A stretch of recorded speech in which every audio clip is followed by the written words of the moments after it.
जय Jinendra. Welcome to my Jain recipe. मैं हूँ जीनल।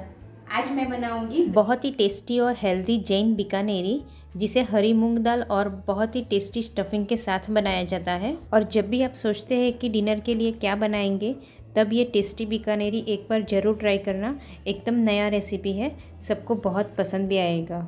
अगर आपको मेरी रेसिपी पसंद आए तो चैनल को सब्सक्राइब करिए और साथ ही बेल आइकन पे ज़रूर क्लिक करिए। उससे मेरी वीडियोस की नोटिफिकेशन सबसे पहले आपको मिलेंगी।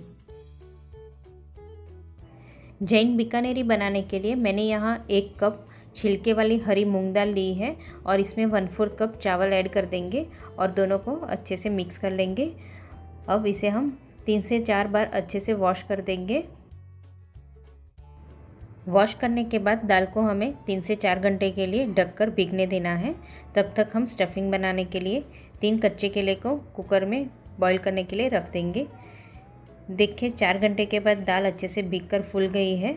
अब इसमें से हम एक्स्ट्रा पानी निकाल देंगे और सारी दाल और चावल को हम बड़े मिक्सर बाउल में डाल देंगे और दाल और चावल को क्रश कर हमें बैटर तैयार करना है। अब इसमें 1 कटी हुई हरी मिर्ची के टुकड़े और 1 टीस्पून नमक और आधा कप पानी ऐड करेंगे और दाल और चावल को अच्छे से क्रश कर लेंगे। दाल और चावल क्रश करने के बाद बैटर को हम एक टोप में निकाल देंगे। अब बैटर को एक बार चम्मच से मिक्स कर लेंगे और कंसिस्टेंसी चेक करेंगे। देखिए बैटर काफ़ी गाढ़ा है, तो इसमें और आधा कप पानी ऐड करेंगे और एक बार अच्छे से मिक्स कर लेंगे। ये बैटर हमें न ज़्यादा पतला न ज़्यादा गाढ़ा, ऐसा मीडियम बैटर बनाना है। और बैटर को हमें बहुत ज़्यादा बारीक नहीं पीसना है और न ज़्यादा दरदरा पीसना है। इस तरह मीडियम दरदरा क्रश करेंगे। अब इसमें 1/4 टीस्पून हींग डाल देंगे और एक बार मिक्स कर लेंगे। अब इसमें 1/4 टीस्पून हल्दी पाउडर, 1/4 टीस्पून काली मिर्च पाउडर और 1/4 टीस्पून सूंठ पाउडर ऐड करेंगे और सारे मसाले को इस तरह फेंटते हुए अच्छे से मिक्स कर लेंगे, जिससे सारा मसाला बैटर में अच्छे से मिक्स हो जाएगा। और बैटर की कंसिस्टेंसी भी आप देख सकते हो। हमें ये बैटर में सोडा या इनो डालने की ज़रूरत नहीं है, आप चाहो तो इंस्टेंट भी बना सकते हो।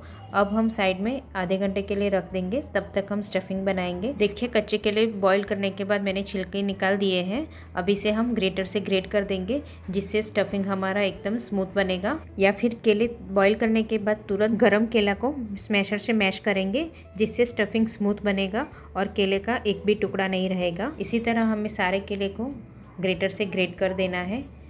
देखिए सारे केले को मैंने ग्रेट कर दिया है।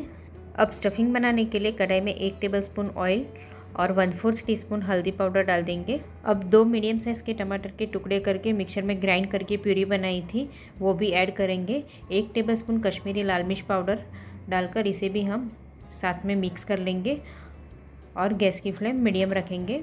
टमाटर की प्यूरी को हमें ऑयल में अच्छे से पकाना है। अब साथ में हम 2 टेबलस्पून दाबेली मसाला ऐड करेंगे। दाबेली मसाला घर पर कैसे बनाना है उसकी लिंक मैंने नीचे डिस्क्रिप्शन बॉक्स में दे दी है। और 2 टेबलस्पून मीठी चटनी यानी खजूर इमली की चटनी ऐड करेंगे। अगर आपके पास मीठी चटनी नहीं है तो आप थोड़ा सा गुड़ और इमली को बॉईल करके छन्नी से छानकर पल्प भी ऐड कर सकते हो। देखिए इस तरह मसाले को भी ऑयल में अच्छे से ग्रेवी के साथ में पका लेना है। ये स्टफिंग हम खट्टा मीठा बनाएंगे, उसके लिए 1 टेबलस्पून चीनी डाल देंगे और जो हमने कच्चे केले को ग्रेट किया था वो भी ऐड करेंगे। साथ में आधा कप पानी को मिक्सर बाउल में डालकर वो भी ऐड करेंगे। 1 टीस्पून नमक और 1 टीस्पून धनिया जीरा पाउडर ऐड करेंगे और मैशर से अच्छे से मैश कर लेंगे, जिससे सारे मसाले और कच्चा केला अच्छे से मिक्स हो जाएगा। गैस की फ्लेम मीडियम रखेंगे और आधा कप पानी ऐड करेंगे और अच्छे से मिक्स कर लेंगे।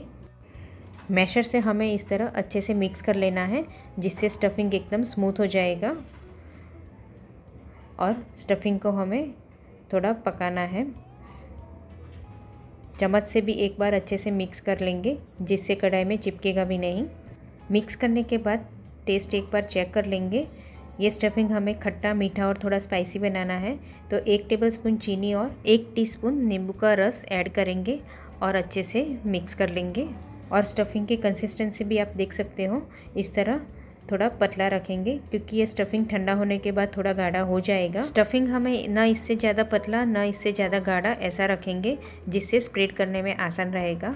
अब बीकानेरी बनाने के लिए देखिए स्टफिंग हल्का ठंडा हो चुका है, तो इसे मैंने एक बाउल में निकाल दिया है और कंसिस्टेंसी भी आप देख सकते हो। अनार के दाने, मसाला सिंग घर पर कैसे बनाना है उसकी लिंक मैंने नीचे डिस्क्रिप्शन बॉक्स में दे दी है। और बारीक सेव लिए हैं और बारीक कटा हुआ हरा धनिया लिया है।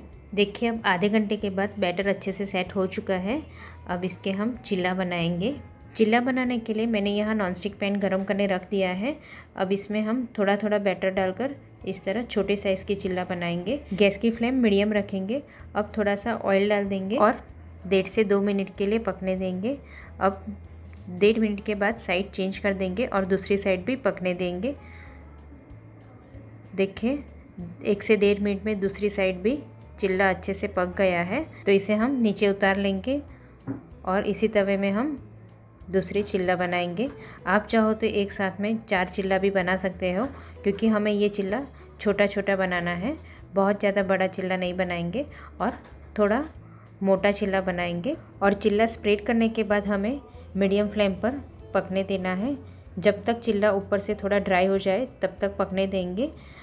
तब तक हम जो हमने चिल्ला बनाया था उसमें हम थोड़ा सा स्टफिंग इस तरह स्प्रेड कर लेंगे। मूंग दाल के चिल्ला के साथ ये स्टफिंग बहुत ज़्यादा टेस्टी लगता है। स्टफिंग हमें बहुत ज़्यादा स्प्रेड नहीं करना है। अब ऊपर थोड़ी सी मसाला सिंग, थोड़े से अनारदाने, थोड़ी सी सेव और हरा धनिया डालकर गार्निश कर देंगे। अब इसे हम कट करेंगे, पर पहले हम चिल्ला को एक बार चेक कर लेंगे। देखिए ऊपर से ड्राई हो जाने के बाद इस तरह थोड़ा सा ऑयल या फिर घी डालकर स्प्रेड कर लेंगे और चिल्ला की साइड चेंज कर देंगे और दूसरी बाजू भी हम मीडियम फ्लेम पर पकने देंगे। अब यहाँ हम चिल्ला को कट कर लेंगे। मैंने यहाँ 4 पीस में कट किया है, आप चाहो तो 2 पीस में भी कट कर सकते हो। मैं आपको पास से भी दिखा रही हूँ, बहुत ज़्यादा टेस्टी लगता है। अब यहाँ ये चिल्ले भी पक गए हैं, तो इसे हम एक प्लेट में निकाल देंगे। एक बैच में चिल्ला पकाने के लिए 2.5 से 3 मिनट लगती है। अब बचे हुए बैटर का भी इसी तरह चिल्ला बनाकर तैयार करेंगे। अब चिल्ला को प्लेट में निकालने के बाद थोड़ा थोड़ा बैटर डालकर चिल्ला के ऊपर बैटर को स्प्रेड कर लेंगे।